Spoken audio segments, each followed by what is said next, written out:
INA Podcast.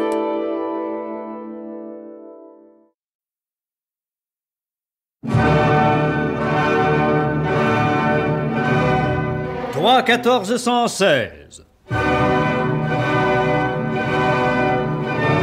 Une émission de Pierre Dac.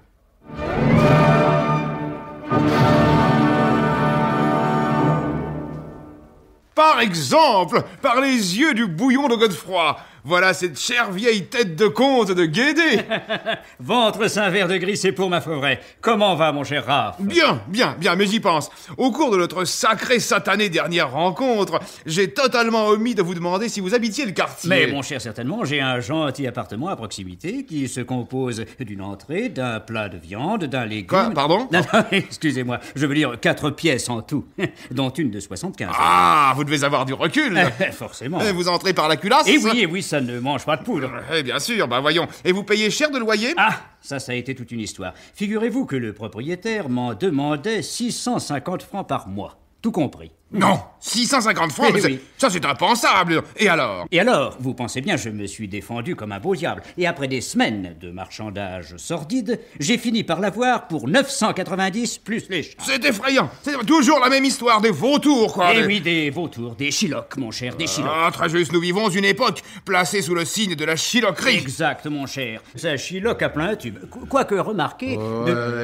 Excusez-moi, messieurs, mais ça vous dérangerait beaucoup d'aller continuer votre conversation ailleurs? Ah, énormément, monsieur, oui. Bon, alors dans ce cas, nous avons notre émission à faire. Polyvalent. Oui, patron. Voulez-vous avoir l'extrême obligeance de me virer ces deux malpropres avec toute la modération qui vous est coutumière? C'est parti, patron. Je vous jure, alors...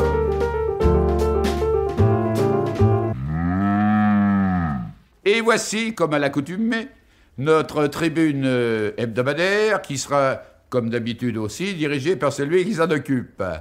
La politesse et la galanterie sont-elles des vertus qui se perdent? Voilà quel sera le thème de notre tribune cette semaine. Pour en discuter, sont assis autour de cette table messieurs Durable, usagers du métro, Moleskine, chauffeur de taxi, Raboté, contractuel, Oui. et mademoiselle Jardinet, vendeuse de grands magasins. Oui. Oui, mademoiselle, vous voulez dire quelque chose? Mais moi, je suis pas assis, je suis debout, y a plus de chaise. Ah il fallait pas arriver la dernière. Oh, mais je suis pas arrivée la dernière, vous le savez bien, vous m'avez bousculé à la porte pour entrer avant moi. En somme, vous êtes en cours d'assises. Très bien, je vous en prie. Je pense qu'un de ces messieurs se fera un plaisir de céder sa place à mademoiselle. Pourquoi? Mademoiselle est enceinte?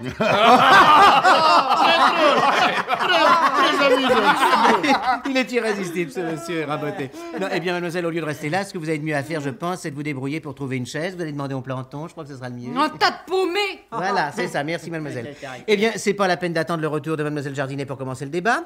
Monsieur Moleskine, pensez-vous que la politesse et la galanterie soient en train de disparaître? Tout ce que je peux dire, moi, c'est que moi, toujours poli et galant, je suis, sauf avec autres automobilistes, surtout femmes qui conduisent comme Kartoshka. Je vous demande pardon, Kartoshka? Kartoshka patate, pluriel Kartoshki. Ah oui. Piéton aussi, j'essaye de marcher dessus quand je suis énervé. Et si je rate piéton, j'écris à lui Vadon et Kartoshka. Voilà, Kartoshki, Kartoshki au pluriel, c'est ça. Plusieurs. Vous arrive-t-il d'ouvrir la portière de votre taxi pour un client chargé de paquets? Avec client, jamais poli. Je déteste client. Saleté, il client. a raison. Comme contractuel, je vois beaucoup de monde et je peux dire que tous mes clients sont d'une rare grossièreté avec moi, ça. Ah, ça c'est vrai, ça. Alors mon pauvre monsieur, les bonnes manières se perdent. Tenez, ce matin, dans le métro, une vieille dame debout à côté de moi me jetait de tels regards que j'ai failli me lever pour lui dire son fait. Et moi, avec gens qui voyagent métro, j'être jamais poli. Je déteste gens qui voyagent dans le métro. Oui, mais alors là, les gens qui voyagent dans le métro, ils vous Vieille disent... dame, Voici vieille dame mademoiselle cochonnerie. Jardinet qui revient. Vous n'avez toujours pas de chaise? Vous n'avez pas trouvé le planton, mademoiselle Jardinet? Si, il a dit que la chaise, je pouvais me la... Ah oui, et bien ce sera là notre conclusion. À la semaine prochaine.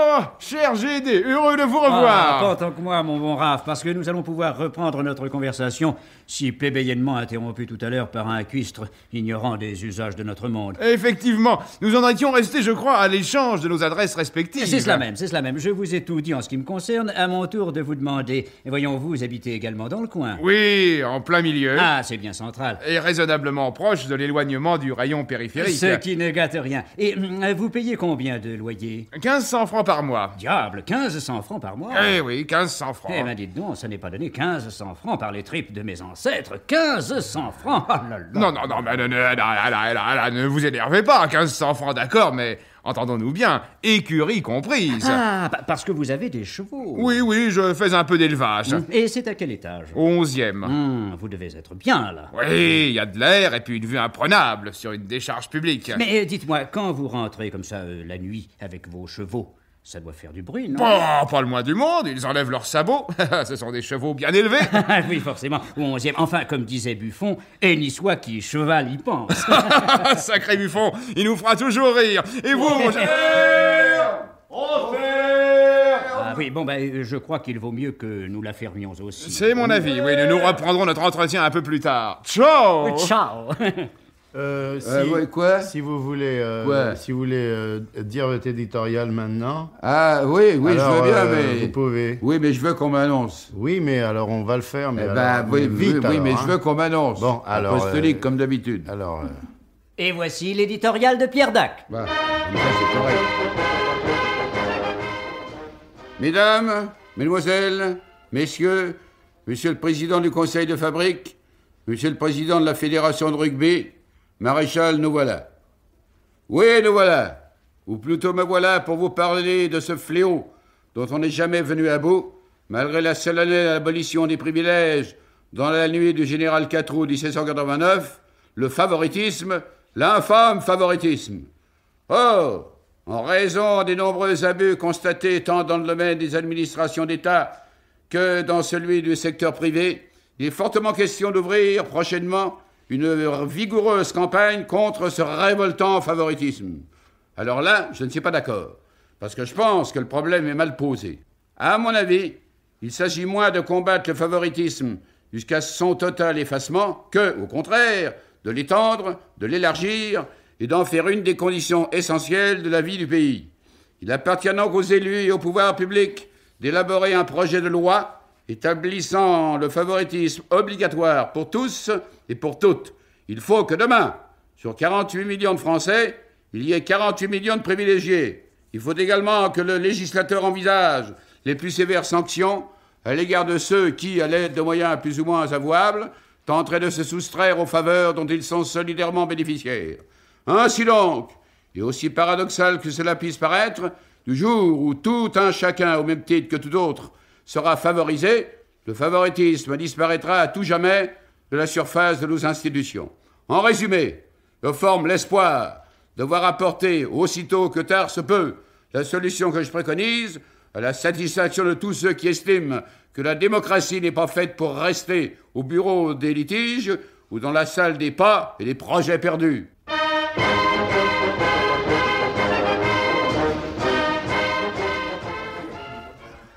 Eh bien, mon cher GD, si nous reprenions notre entretien de tout à l'heure. Mais avec joie, mon très cher Raph. Voyons, où en étions-nous restés? Ah oui, à votre lieu de résidence et à votre élevage de chevaux, je crois. Exactement. Dites-moi, et vous, très cher, vous n'avez pas d'animaux?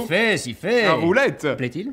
Non, rien, simple plaisanterie de haut fonctionnaire de la Sûreté nationale. Oui, bien sûr. Ainsi, vous avez également des animaux? C'est beaucoup dire. Non, j'en ai un chien. Un chien? Oui. Ah, noble et fidèle animal, dont l'homme est la plus belle conquête. Qu'est-ce que c'est comme race? Un Saint-Bernard. Un Saint-Bernard, l'aristocratie canine en quelque sorte. Oui, c'est une bête splendide, haute comme ça. Je vois. Intelligent? S'il est intelligent, mon cher, pensez donc, c'est un ancien basset. Un ancien basset. Oui, un ancien basset, mon cher, et qui est devenu Saint-Bernard à force de travail, d'énergie, d'ambition, de persévérance et de sens civique. C'est magnifique! Quel exemple! Croyez-moi, c'est un chien comme celui-là qu'il nous faudrait à la tête de la délégation française au sein du marché commun. Non, je vous en prie, ne mêlons pas ce noble animal à la politique économique. Vous avez raison. Et en l'état actuel des choses, ça pourrait nous attirer quelques graves ennuis. Alors, mon cher, à bientôt. Bien sûr! Et plutôt avant qu'après! Je vous en prie.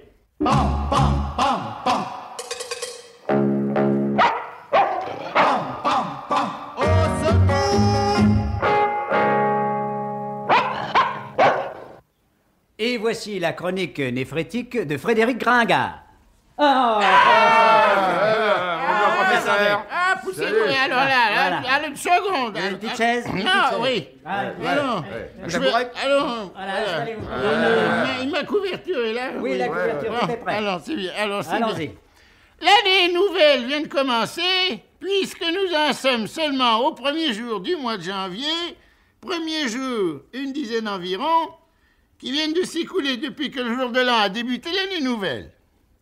Ce qui fait qu'il n'est pas trop tard, pensais-je, pour que cette chronique soit placée sous le signe de cette année qui commence. C'est très clair. Pour une fois. évident. Déjà, je ne sais pas si nous allons faire cette émission toute l'année. Ça va falloir Si le je mettre à vais la pouvoir carte, supporter d'être Oui, parmi vous pendant 52 longues semaines, mais je tiens à vous dire qu'il faudra trouver un studio plus agréable. Oui, Si vous tenez à moi, parce que c'est moche ici, hein. Oui. C'est Ouais. propre, c'est neuf, mais c'est moche. C'est très moche. Mais bon, on verra ce qu'on Ouais, on pourra verra faire. ça. Non, ouais, d'accord. Enfin, je suis Ne là nous égarons pas. pour ma chronique. Ouais. Ma chronique d'aujourd'hui sera placée sous le signe de l'année 1965. Oui. Ouais. Année nouvelle, Ouais. puisque 8 à 10 jours à peine nous séparent de ce 31 décembre 1964 qui marquait irrémédiablement la fin d'une longue série de jours, 365 environ, qui s'écoulèrent de la fin de 1963 au début de cette année, ou plus exactement de la veille du premier jour de cette année, puisque le lendemain déjà, les calendriers, les agendas et les mémentos indiquaient au monde les débuts d'un an neuf. C'est quand même pas compliqué de donner un coup de rouleau sur les murs, non? Non, bien sûr, Moi, me oui. direz pas qu'on peut pas. Y a pas un décorateur ici, un architecte? Si, Qu'est-ce bien que sûr. c'est? C'est les gens des bureaux qui ont arrangé tout ça eux-mêmes? non, C'est non, c'est ça, très là, laid ici, c'est mauve et gris, on c'est s'égare, là, professeur, affreux. on s'égare. Hein? Revenons au C'est sujet. Gardelaise. c'est gentil. On ne peut pas faire du bon travail quand le décor ne s'y prête pas. Ouais, n'est-ce ouais, pas? ouais, Non, ouais. on ne peut pas. Moi-même, je suis presque réduit à chercher mes mots. Ouais. Comprenez-moi donc. Ouais. Bon, allez, Ah, on voudrait revenons bien. au sujet. Allez, vous serez allez, gentil. revenez-y, Voilà, allez. voilà. Sous le signe de l'année nouvelle Oui. Ouais. et dans la perspective d'un avenir plus que proche, puisque déjà dans le présent, Ouais. je voudrais que cette chronique évoque au seuil de l'année nouvelle Oui. Ouais. l'an qui vient de s'écouler. C'est ça. Eh ben voilà. Pensons-y en effet, l'an dernier, le 1er janvier, j'écrivais dans un article que je publiais ensuite dans je ne sais plus quel journal. Nous non plus. Dans quel vous n'avez pas lu ça, non? Non, vous n'avez non. pas lu. non. Peu importe, Si vous enfin, abordiez toujours enfin est-il le que sujet, dans vous cet savez. article, je disais donc, c'était, je me le rappelle d'ailleurs, le 1er janvier 1963, je disais donc, au seuil de cette année nouvelle, Oui. car nous venions de voir se bon, terminer ça va, l'année bon, d'avant, ça va, qui ça était va. 1962, je Ça crois. va, merci. Je Mais bon, disais... ça va, hein, Bon, eh Non, bien ça alors, suffit, on allez. en parlera la Allez, prochaine au revoir.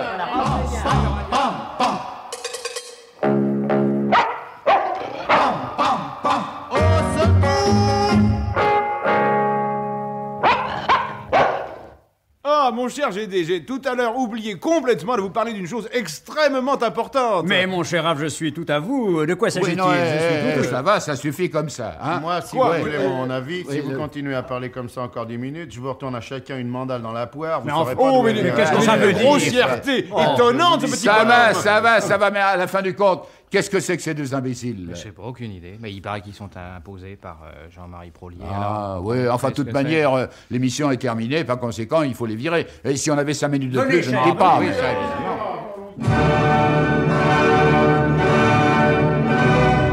C'était 3-14-116. Une émission de Pierre Dac. Avec son équipe de demeurés, Jean-Yann, Jean Bardin, René Goscinny, Robert Namias, Claude Dasset, Roger Carrel, Laurence Riesner. Avec Elena Bossis. Mais de qui la mise en onde? Mais Pierre Arnaud de Châssis Voiture, voyons.